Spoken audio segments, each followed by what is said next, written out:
Bonjour mes belles âmes, bonjour mes lumières, je suis ravie de vous retrouver aujourd'hui sur YouTube pour une petite guidance collective. Donc bien qu'il y ait 3 cartes, ce n'est pas un message à choix, c'est vraiment une petite guidance générale et collective, toute douce, pour sentir les énergies de cette fin d'année 2025.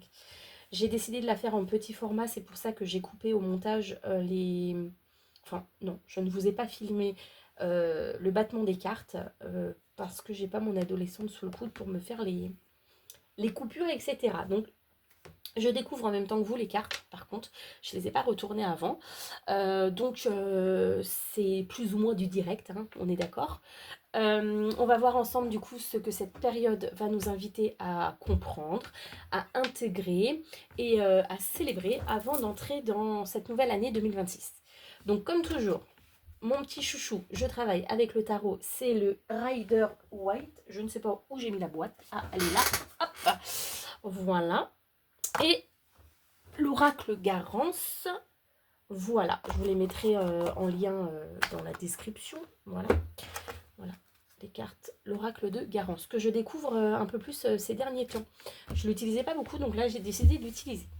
Donc on va d'abord faire une lecture de chaque carte, puis un petit message du coup général de, euh, du message des énergies de cette fin d'année 2025. Pardon. Alors, en première carte, nous avons le chariot qui tombe en envers. Alors, la carte du chariot, attendez, on va se remettre comme ça. Voilà. Pour moi, on sent vraiment qu'on arrive sur cette fin d'année vraiment essoufflé, fatigué. Et parfois, certains pourraient avoir l'impression de stagner, hein, parce que le chariot en endroit, c'est on fonce, on avance, on contrôle. Et là, c'est que les choses sont un petit peu à l'arrêt, en stagnation. Donc peut-être que certains pourraient quand même avoir l'impression de stagner malgré tous les efforts qu'ils ont fait cette année. D'accord. Pour moi, le message qui ressort ici, c'est le fait qu'on nous dise euh, arrête de vouloir tout contrôler. Arrête de vouloir forcer les choses. En fait, ce n'est pas parce que ça n'avance pas comme on veut que ça n'avance pas du tout. D'accord. L'univers, il nous dit ici de nous laisser porter et de relâcher le volant, là, parce que enfin, il est dirigé, hein, le chariot, de relâcher le contrôle un instant. Ça va être important. Les phases de stagnation, où on a l'impression que ça ne bouge pas, sont en fait des phases d'intégration qui sont importantes. Parfois, il vaut mieux ralentir ou reculer pour mieux sauter, entre guillemets. Pardon. Pour la deuxième carte, nous avons waouh, la carte du monde et en endroit. Là, c'est une magnifique énergie, hein. La carte du monde, c'est vraiment une énergie d'accomplissement, une énergie d'alignement. Euh, je ne sais pas si je l'ai dit, on est sur une année universelle en 9. Donc en numérologie, il y a les cycles. La numérologie va de 1 à 9. Ça fait des cycles de 9 ans. L'année 2025 est une année universelle en 9. Donc ici, ça vient confirmer qu'on est en train de clôturer un grand chapitre. Évidemment, il y a d'autres personnes, enfin il y a des personnes, elles clôturent aussi d'autres cycles, puisqu'on n'a pas tous la même année personnelle, etc. Voilà, mais là, sur l'énergie universelle, l'énergie annuelle, on est vraiment sur la clôture d'un cycle de 9 ans. Donc, on clôture un grand chapitre et donc on récolte également ce qu'on a semé. Donc pour moi, c'est vraiment le moment de célébrer notre parcours, même si tout n'est pas parfait, même si certaines choses semblent être à l'arrêt, d'accord. Le monde nous dit qu'on est exactement là où on doit être. Voilà, il n'y a pas... Les périodes de stagnation, ça fait partie du game. Voilà, tout simplement, ok. On continue avec la troisième carte et nous avons donc un cavalier de bâton en envers. Alors ici, et en même temps je nous comprends parce que je me mets dans le lot également puisque c'est un message général, l'énergie générale, on est sur une énergie d'impatience avec ce cavalier de bâton à l'envers. On est sur une énergie d'impatience et une énergie de précipitation.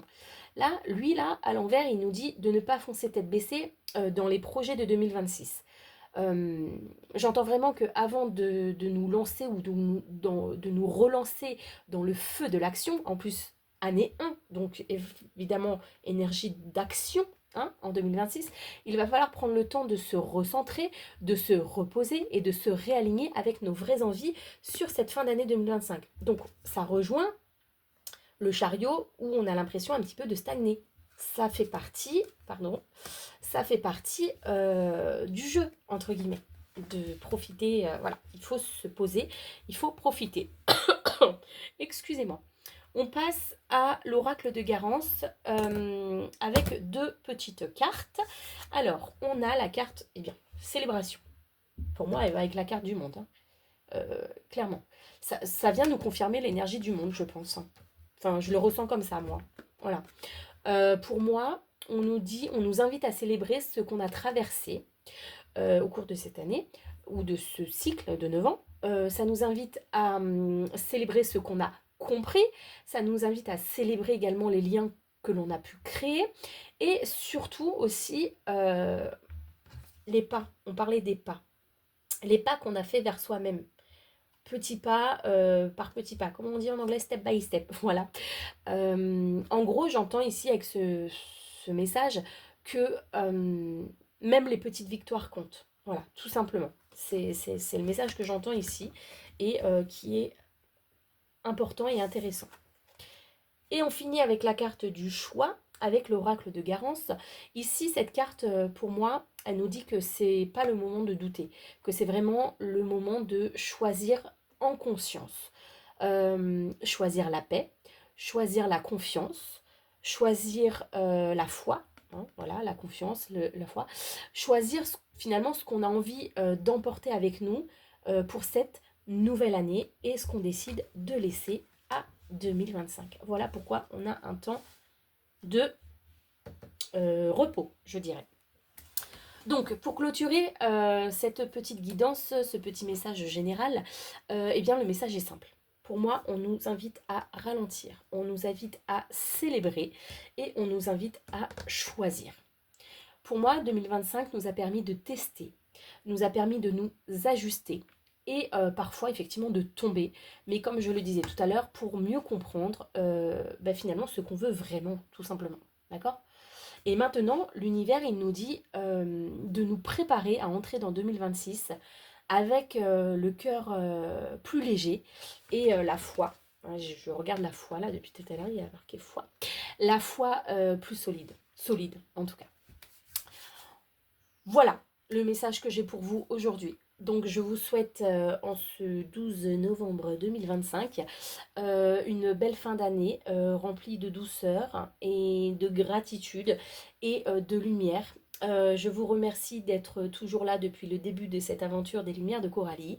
Je vous remercie de me soutenir au quotidien. Je vous remercie d'être cette belle et magnifique communauté que j'ai la chance d'avoir, de guider et d'éclairer.